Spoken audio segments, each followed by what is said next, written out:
Baik, Om Swastiastu. Assalamualaikum warahmatullahi wabarakatuh. Salam sejahtera, salam nama budaya, salam harmoni. Baik, kami dari kelompok 12 dari kelas 3D S1 Akuntansi akan mempresentasikan tentang Sistem Akuntansi Pemerintah Daerah atau SAPD dan dokumen pelaksanaan anggaran. Sebelum memulai presentasi, izinkan kami memperkenalkan diri terlebih dahulu. Next. Kenalkan, saya Putu Giano Tanaya dengan NIM 20170511098 dan rekan saya Anam Rasya Ade Mulia Mahamerta dengan NIM 20170501115. Next. Di sini saya akan membawakan materi pertama yaitu memahami tentang SAPD. Next. Pengertian Sistem Akuntansi Pemerintah Daerah atau SAPD yaitu PP nomor 24 tahun 2005 tentang standar akuntansi pemerintahan mendefinisikan sistem akuntansi pemerintahan atau SAP sebagai serangkaian prosedur manual maupun yang terkomputerisasi mulai dari pengumpulan data, pencatatan, pengikhtisaran dan pelaporan posisi keuangan dan operasi pemerintah.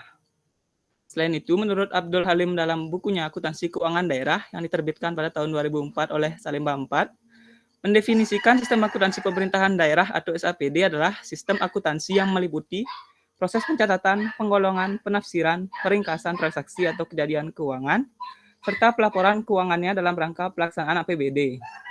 Dilaksanakan dalam prinsip-prinsip akuntansi yang berterima umum. Nah, dari dua sudut pandang mengenai pengertian SAPD di atas, maka dapat disimpulkan bahwa sistem akuntansi pemerintah daerah adalah serangkaian prosedur mulai dari proses pengumpulan data, pencatatan, pengikhtisaran, sampai dengan pelaporan keuangan dalam rangka pertanggungjawaban pelaksanaan APBD yang dapat dilakukan secara manual atau menggunakan aplikasi komputer. Next.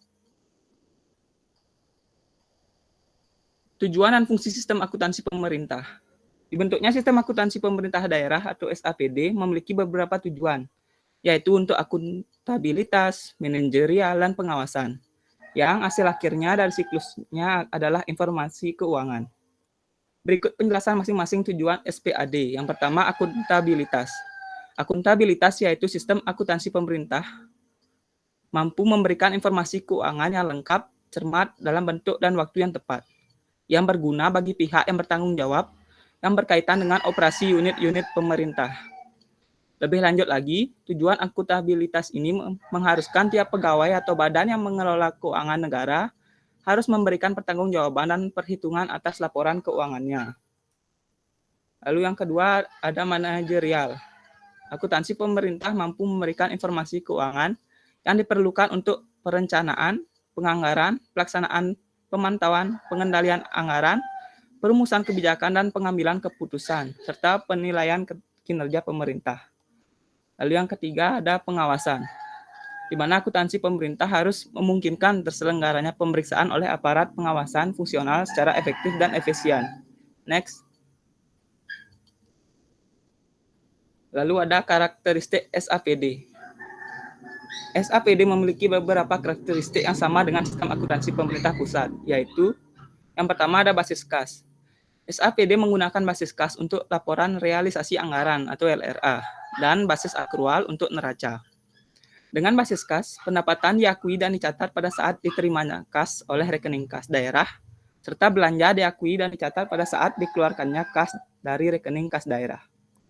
Hal tersebut tentu saja sangat terbatas, karena informasi yang dihasilkan hanya berupa kas yang terdiri dari informasi kas masuk, kas keluar, dan saldo kas.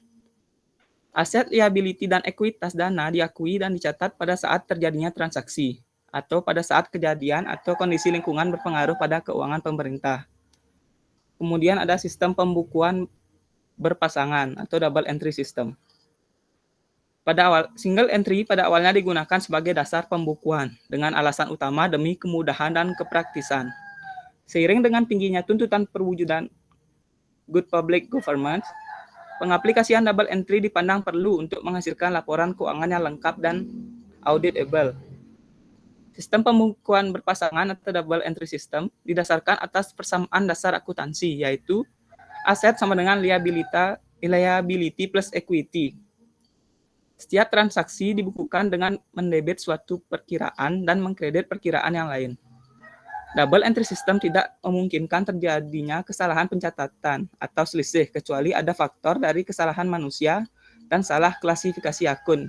Misalkan akun kas dimasukkan ke dalam sisi hutang. Next. Lalu materi kedua yaitu penyusunan laporan keuangan PPKD. Next. Langkah pertama yaitu kertas kerja, di mana fungsi akuntansi di SKPKD menyiapkan kertas kerja 12 lajur sebagai alat untuk menyusun laporan keuangan. Kemudian PPKD melakukan rekapitulasi saldo-saldo buku besar menjadi neraca saldo. Lalu berdasarkan neraca saldo, PPKD mengidentifikasi akun-akun yang termasuk dalam komponen laporan realisasi anggaran. Kemudian PPKD membuat jurnal penyesuaian, lalu memasukkannya dalam kolom penyesuaian. Selanjutnya, PPKD melakukan penyesuaian atas neraca saldo berdasarkan jurnal penyesuaian yang telah dibuat sebelumnya. Lalu pembuatan jurnal penutup. Setelah itu, berdasarkan neraca saldo yang telah disesuaikan, PPKD mengidentifikasi akun-akun yang termasuk dalam komponen neraca. Yang terakhir, dari kertas kerja yang telah selesai diisi, PPKD dapat menyusun laporan keuangan yang terdiri dari laporan realisasi anggaran dan neraca. Nah, contoh dari kertas kerja dapat dilihat pada slide ini. Next. Lalu langkah kedua yaitu penyusunan laporan keuangan PPKD, di mana terdapat dua laporan keuangan yaitu laporan realisasi anggaran dan neraca. Nah, tata cara menyusun laporan realisasi anggaran antara lain sebagai berikut, yaitu yang pertama, membuat format laporan realisasi anggaran, kemudian isilah kolom 1 dengan nomor urut, lalu isilah kolom 2 dan kolom 3 berdasarkan data dari penjabaran APBD, kemudian isilah kolom 4 berdasarkan jumlah total realisasi anggaran pada kolom laporan realisasi anggaran yang terdapat pada kertas kerja. Kemudian isilah kolom 5 dengan cara mengurangi jumlah kolom 4 dengan jumlah kolom 3. Lalu yang terakhir isilah kolom 6 dengan cara jumlah kolom 4 dibagi dengan kolom 3, kemudian dikalikan dengan 100%. Contoh dari LRA ini dapat dilihat pada slide. Next. Kemudian tata cara menyusun neraca antara lain sebagai berikut. Yang pertama, buatlah format neraca PPKD seperti contoh di slide ini. Kemudian isilah kolom 1 dengan uraian aset, kewajiban, dan ekuitas. Lalu isilah kolom 2 berdasarkan jumlah total akun neraca pada kolom neraca yang terdapat pada kertas kerja. Kemudian yang terakhir isilah kolom 3 berdasarkan jumlah neraca pada tahun sebelumnya. Next. Lalu materi ketiga ada dokumen pelaksanaan akuntansi pemerintah daerah. Next.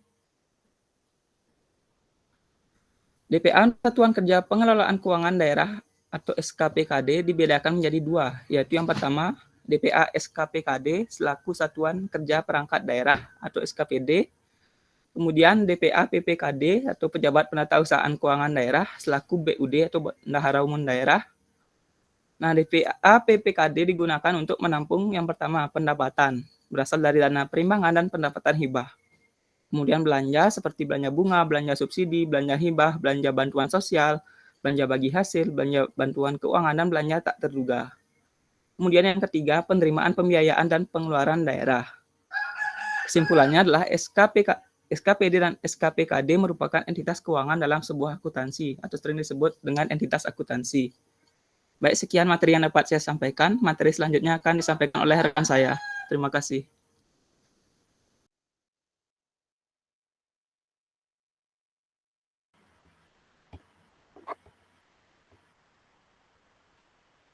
Baik, materi selanjutnya itu Permendagri nomor 64 tahun 2013 atau Peraturan Menteri Dalam Negeri nomor 64 tahun 2013 tentang penerapan standar akuntansi pemerintahan berbasis akrual pada pemerintahan daerah.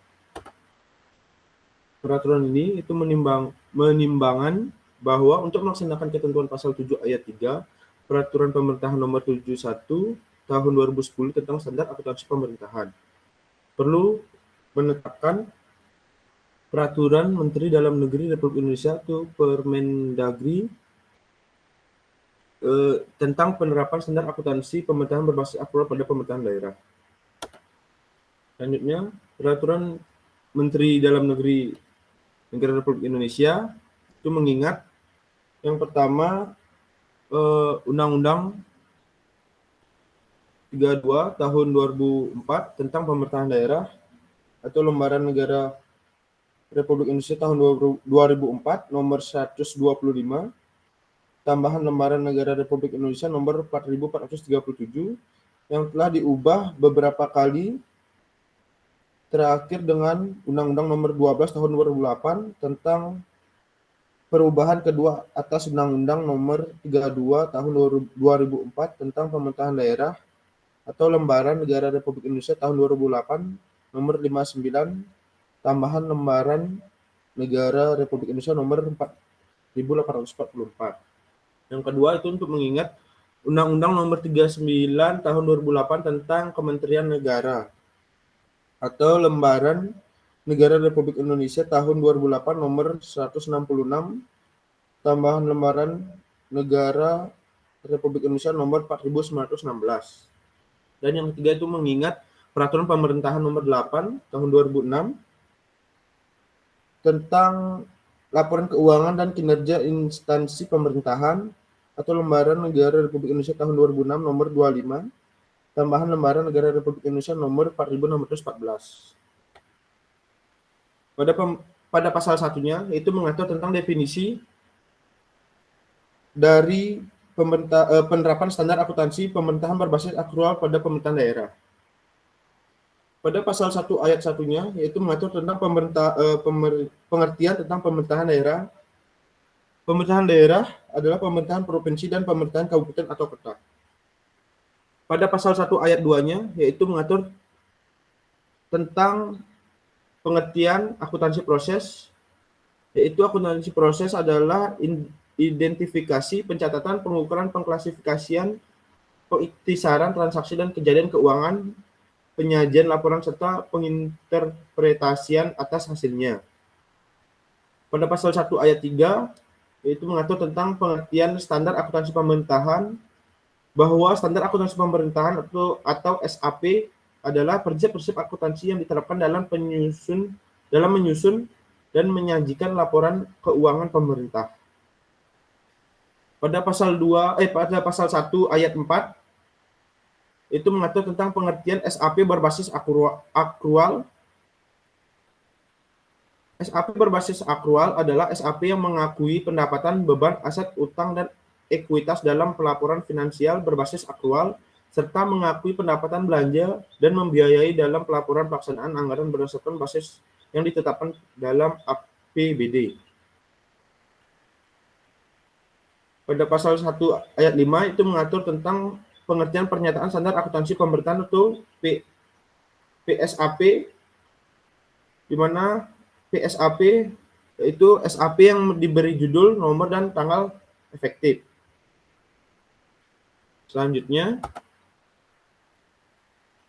yaitu pasal 1 ayat 6 itu mengatur pengertian tentang kebijakan akuntansi, bahwa kebijakan akuntansi yaitu prinsip-prinsip, dasar-dasar, konvensi-konvensi, aturan-aturan, dan praktik-praktik spesifik yang dipilih oleh suatu entitas pelaporan dalam penyusunan dan penyajian laporan keuangan.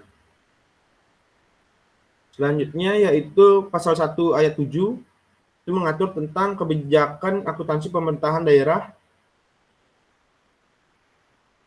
di mana kebijakan akuntansi pemerintahan daerah yaitu prinsip-prinsip, dasar-dasar, konvensi-konvensi, aturan-aturan, dan praktik-praktik spesifik yang dipilih oleh pemerintah daerah sebagai pedoman dalam menyusun dan menyajikan laporan keuangan pemerintahan daerah untuk memenuhi kebutuhan pengguna laporan keuangan dalam rangka meningkatkan keterbandingan laporan keuangan terhadap anggaran antar periode maupun antar entitas. Selanjutnya yaitu pasal 1 ayat 8 yaitu mengatur pengertian tentang sistem akuntansi pemerintahan daerah atau SAPD,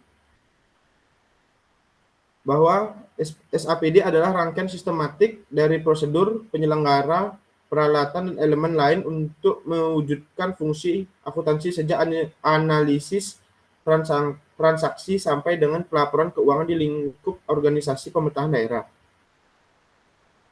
Yang selanjutnya itu pasal 1 ayat 9 itu mengatur tentang anggaran pendapatan, pengertian tentang anggaran pendapatan dan belanja daerah atau APBD,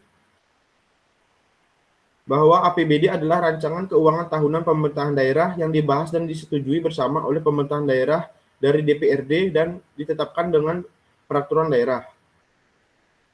Selanjutnya yaitu pasal 1 ayat 10 mengatur tentang pengertian basis akrual, bahwa basis akrual adalah basis akuntansi yang mengakui pengaruh transaksi dan peristiwa lainnya pada saat transaksi dan peristiwa itu terjadi tanpa memperhatikan saat kas atau setara kas diterima atau dibayar. Selanjutnya yaitu pasal 1 ayat 11 itu mengatur pengertian tentang basis kas. Basis kas adalah basis akuntansi yang mengakui pengaruh transaksi dan peristiwa lainnya pada saat kas atau setara kas diterima atau dibayar. Baik, materi selanjutnya yaitu tujuan dari Peraturan Menteri Dalam Negeri Republik Indonesia itu diatur pada pasal 2 yang menyatakan peraturan menteri ini merupakan pedoman bagi pemerintah daerah dalam rangka penerapan SAP berbasis akrual. Selanjutnya, ruang lingkup dari Peraturan Menteri Dalam Negeri Republik Indonesia diatur pada pasal 3, di mana ruang lingkup peraturan menteri ini meliputi kebijakan akuntansi pemerintahan daerah, SAPD, dan BAS.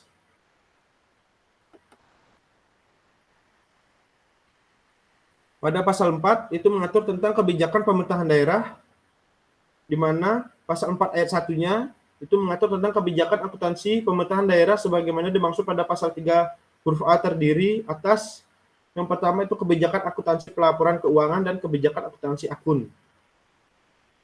Pada pasal 4 ayat 2 itu mengatur tentang kebijakan akuntansi pelaporan keuangan sebagaimana dimaksud pada ayat 1 huruf A, yaitu membuat peraturan atas unsur-unsur laporan keuangan yang berfungsi sebagai panduan dalam penyajian pelaporan keuangan.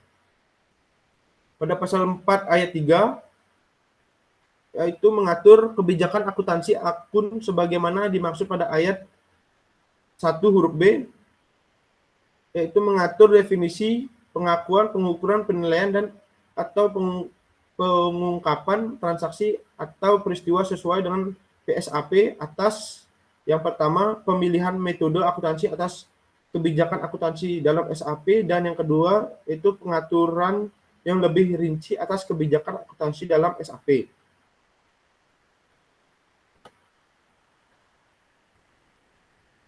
Selanjutnya yaitu sistem akuntansi pemerintahan daerah diatur pada pasal 5 dalam Peraturan Menteri Dalam Negeri Republik Indonesia. Pada pasal 5 ayat 1 itu diatur tentang SAPD sebagaimana dimaksud dalam pasal 3 huruf B, itu memuat pilihan prosedur dan teknik akuntansi dalam melakukan identifikasi transaksi, pencatatan pada jurnal, posting ke dalam buku besar, penyusunan neraca saldo, serta penyajian laporan keuangan. Pada pasal 5 ayat 2 yaitu mengatur penyajian laporan keuangan sebagaimana dimaksud pada ayat 1, yaitu terdiri atas laporan realisasi anggaran, laporan perubahan saldo anggaran lebih, neraca, laporan operasional, laporan arus kas, laporan perubahan ekuitas, dan catatan atas laporan keuangan. Adapun sistem akuntansi pemerintahan daerah pada pasal 6 ayat 1 yaitu diatur tentang SAPD sebagaimana dimaksud dalam pasal 5 ayat 1 terdiri atas yang pertama sistem akuntansi PPKD dan sistem akuntansi SKPD. Pada pasal 6 ayat 2 itu mengatur sistem akuntansi PPKD sebagaimana dimaksud pada ayat 1 huruf A, mencakup teknik pencatatan, pengakuan, dan pengungkapan atas pendapatan LO, beban, pendapatan LRA, belanja, transfer, pembiayaan, aset, kewajiban, ekuitas, penyesuaian dan koreksi, penyusunan laporan keuangan PPKD, serta penyusunan laporan keuangan konsolidasi pemerintahan daerah. Yang selanjutnya itu pasal 6 ayat 3 itu mengatur tentang sistem akuntansi SKPD sebagaimana dimaksud pada ayat 1 huruf B, mencakup teknik pencatatan, pengakuan dan pengungkapan atas pendapatan LO, beban, pendapatan LRA, belanja, aset, kewajiban, ekuitas, penyesuaian dan koreksi, serta penyusunan laporan keuangan SKPD. Pada pasal 6 ayat 4 itu mengatur tentang SAPD sebagaimana dimaksud pada ayat 1 diatur lebih lanjut dengan peraturan kepala daerah. Pada pasal 6 ayat 5 yaitu mengatur panduan penyusunan SAPD sebagaimana dimaksud pada ayat 1 tercantum dalam lampiran 2 sebagai bagian yang tidak terpisahkan dari peraturan menteri ini. Baik, selanjutnya itu pasal 7 itu mengatur bagan akun standar atau BAS. Pada pasal 7 ayat 1 yaitu mengatur tentang BAS sebagaimana dimaksud pada pasal 3 huruf C, merupakan pedoman bagi pemerintah daerah dalam melakukan kodifikasi akun yang menggambarkan struktur laporan keuangan secara lengkap. Pasal 7 ayat 2 mengatur tentang BAS sebagaimana dimaksud pada ayat 1 digunakan untuk mencatat transaksi pada buku jurnal, pengklasifikasian pada buku besar, pengiktisaran pada neraca saldo, dan penyajian pada laporan keuangan. Pasal 7 ayat 3 yaitu mengatur tentang BAS sebagaimana dimaksud pada ayat 1 dirinci sebagai berikut. Level 1 itu menunjukkan kode akun, level 2 menunjukkan kode kelompok, level 3 menunjukkan kode jenis, level 4 itu menunjukkan kode objek, dan level 5 menunjukkan kode rincian objek. Pasal 7 ayat 4 itu mengatur tentang kode akun sebagaimana dimaksud pada ayat 3 huruf A terdiri atas yang pertama akun 1 yaitu menunjukkan aset, akun 2 menunjukkan kewajiban, akun 3 menunjukkan ekuitas, akun 4 menunjukkan pendapatan LRA, akun 5 menunjukkan belanja, akun 6 menunjukkan transfer, akun 7 menunjukkan pembiayaan, akun 8 menunjukkan pendapatan LO, dan akun 9 menunjukkan beban.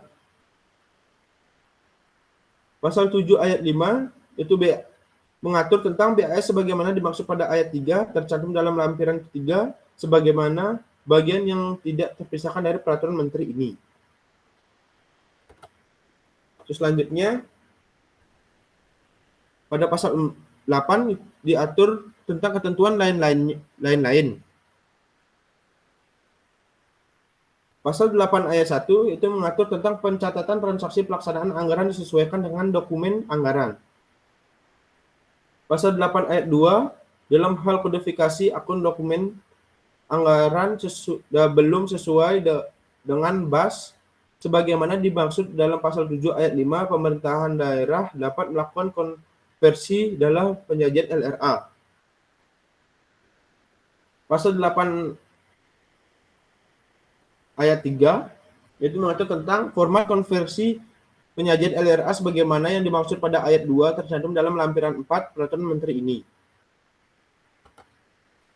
Selanjutnya ada juga ketentuan lain-lain itu diatur dalam pasal 9 menyatakan pemerintahan daerah menyajikan kembali LRA, neraca dan LAK tahun sebelumnya pada tahun pertama penerapan SAP berbasis akrual. Selanjutnya yaitu ketentuan peralihan diatur dalam pasal 10. Pasal 10 pada ayat 1 pada saat peraturan menteri ini mulai berlaku. Peraturan kepala daerah yang mengatur melaksanakan akuntansi pemerintahan daerah sebagaimana dimaksud dalam pasal 4 ayat 5 dan peraturan kepala daerah yang mengatur SAPD sebagaimana dimaksud dalam pasal 6 ayat 4 ditetapkan paling lambat tanggal 31 Mei 2014. Pasal 10 ayat 2 itu mengatur tentang penerapan SAP berbasis akrual pada pemerintahan daerah paling lambat mulai tahun anggaran 2015.